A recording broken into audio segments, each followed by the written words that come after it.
Keterwakilan perempuan tidak terpenuhi, 8 dari 17 kecamatan di Padang Pariaman buka pendaftaran penerimaan Panwascam kembali. Bawaslu Kabupaten Padang Pariaman kembali membuka penerimaan pendaftaran Panwascam untuk 8 dari 17 kecamatan yang ada di daerah tersebut. Dilakukan karena kuota 30% keterwakilan perempuan belum terpenuhi. Menurut Ketua Bawaslu Padang Pariaman, Anton Ishak, penerimaan pendaftaran untuk ke-8 kecamatan itu dibuka mulai dari tanggal 2 hingga 8 Oktober nanti. Ke-8 kecamatan itu antara lain Batanggasan, Tigo Koto Aur Malintang, Sungai Geringging, Sungai Limau, Ampek Koto Timur, 7 Koto, Patamuan, dan Kecamatan 2 kali 11 6 Lingkung.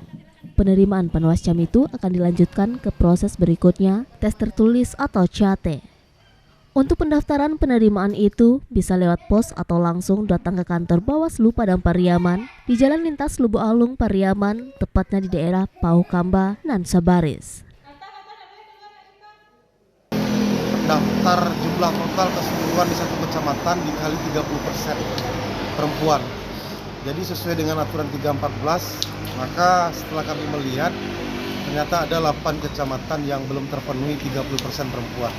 Oleh karena itu maka kami memperpanjang pendaftaran sampai tanggal 8 Oktober 2022. Seandainya sampai 8 tidak terpenuhi gimana Ketua?